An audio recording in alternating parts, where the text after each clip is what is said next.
This podcast is a production of Unfiltered Studios. If you would like to know more about joining Unfiltered Studios, please visit our website at unfpod.com for more information. This somebody might hold a grudge. Do you have a name? Tom Selleck is back. We going after this? I'm going after this. In one of the best roles of his career. You cross the line, I'll put you away. Smart, heroic, unforgettable. Where you been? Fighting crime. I will kick you around this town until you look like roadkill. I'm gonna find out one way or the other. If you don't like the answers you're getting, check your premises. My sense is you're going after somebody. You're a tough guy. I'm tough enough.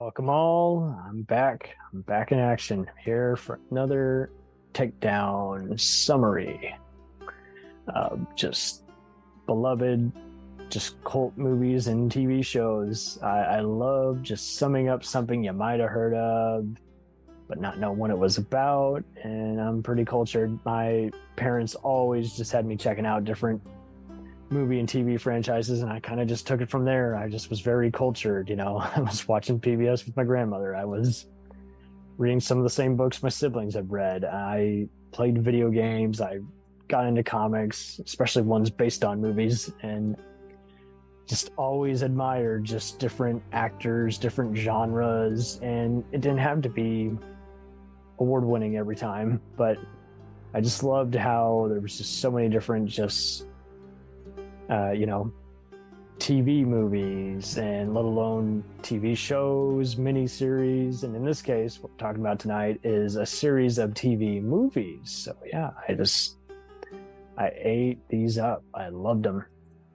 And I just applauded how so many of the movies just live on. People might have seen a few different ones because they were just very intriguing. So tonight we are talking about an impressive series of action, crime, mystery movies called Jesse Stone. A awesome comeback role for TV favorite Tom Selleck. This is before he made Blue Bloods, which is kind of a bland, family-friendly cop show that's going to be on for years. But a long way from Magnum, which was a comfort food by the future NCIS creators, but those were way more notable and intriguing, and again, able to be intense for the adults while also somewhat kid-friendly, and made a sex symbol out of them practically. But yeah, Jesse Stone was a cool comeback for him, just seeing him be gritty. Co-stars included Mimi Rogers, various other actors. Alex Carter from CSI was a bad guy in one of them. Leslie Hope was a recurring love interest. It was also a federal agent, and it's shot in Canada, and like many of these, it was produced by CBS and Hallmark.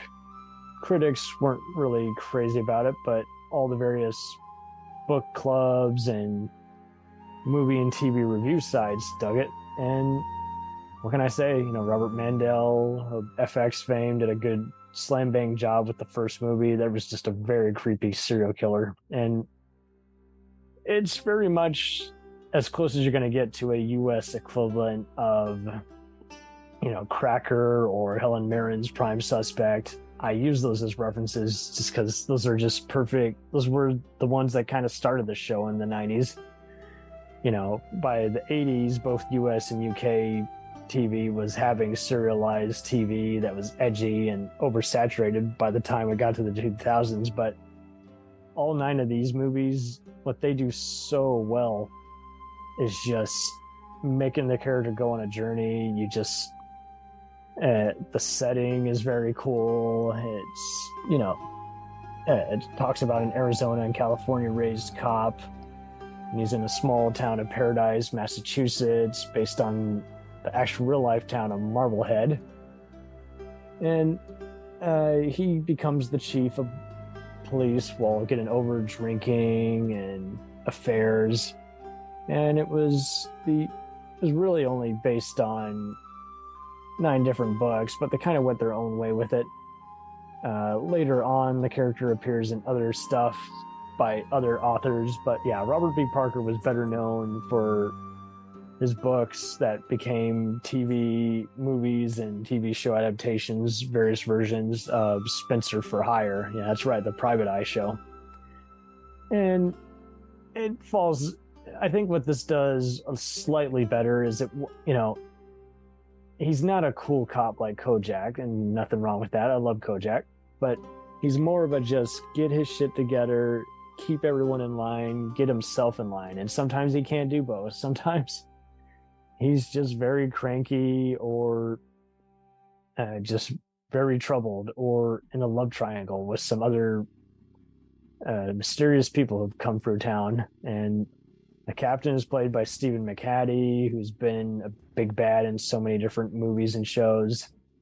Molly Crane, one of the deputies, is played by future award winner Viola Davis. And this was pretty much one of the first things I saw her in, that is for sure. And I saw everything from Doubt, which she's in, as well as just other popcorn and Law and Order type movies and shows.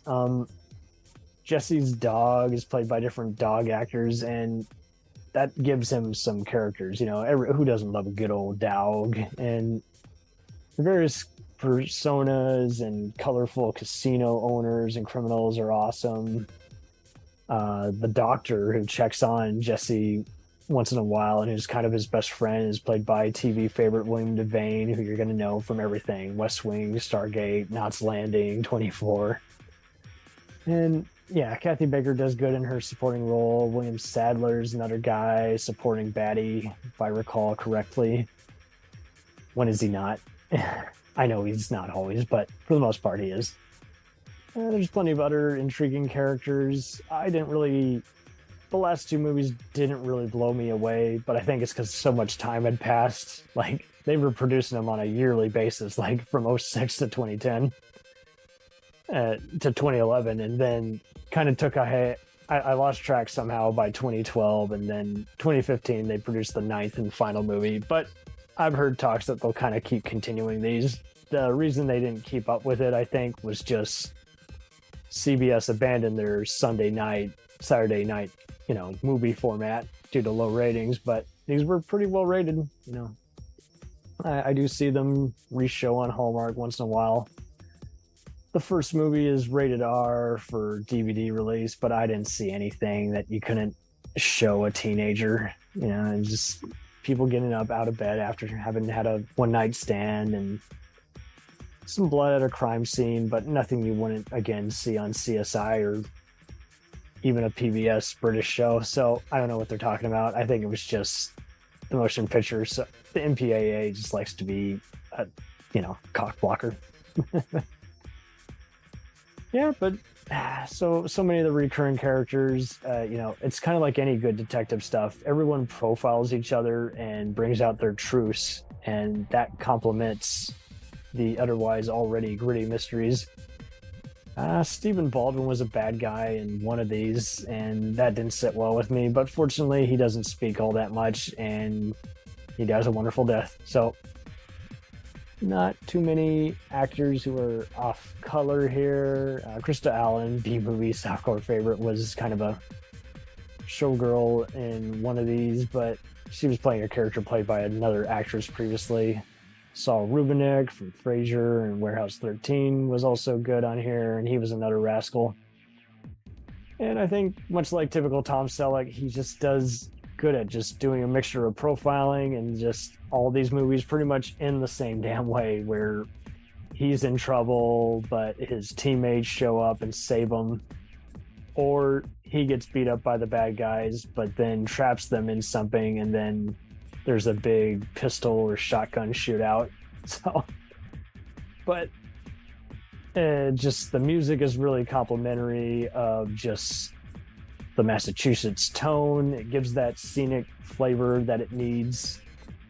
The filmmakers are inspired at crafting the suspense without feeling restricted by their TV budget. And really, like, whoever threw money at this, much like some of the other US and British shows we've covered on here, I'm like, it looks like cable TV level. It does not look like typical TV level where it's just steady cam and closed off film sets. No, you're seeing them go out into the various wilderness during the various boat and car searches, and seeing the characters even just eat and reflect on their lives. That is the winning heart of this. That is why this did so well.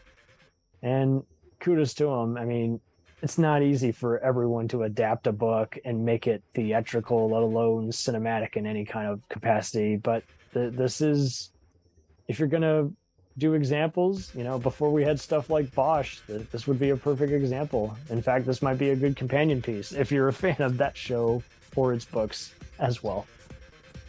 In fact, Michael Connelly or John Grisham, if you guys eat that stuff up, you're probably going to like this as well, even though there's not really any lawyers. But similar kind of craft at just getting inside everybody's mind. No stone left untouched.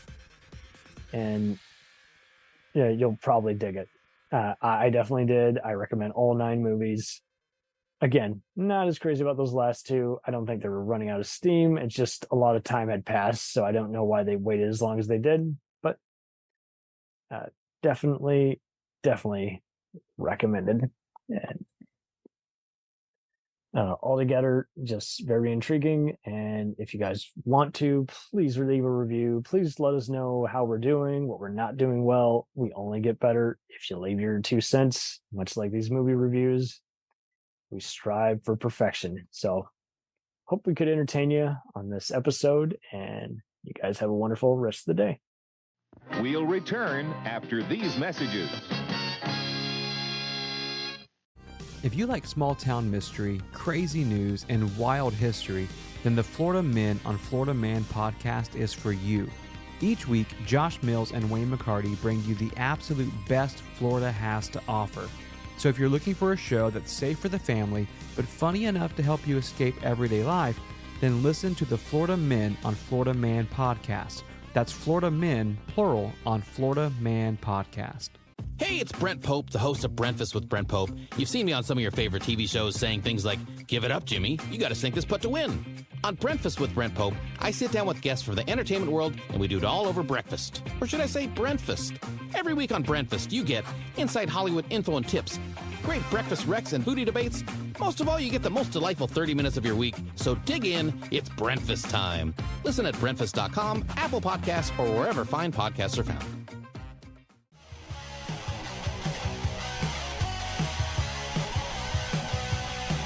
Follow us on the web on Facebook, Twitter, and Instagram. The podcast is available on Podbean, Spotify, iHeartRadio, Anchor, Apple, and anywhere else podcasts are available. Feel free to review our show and leave comments on any of those sites. Thanks a million for listening. It's a chapter.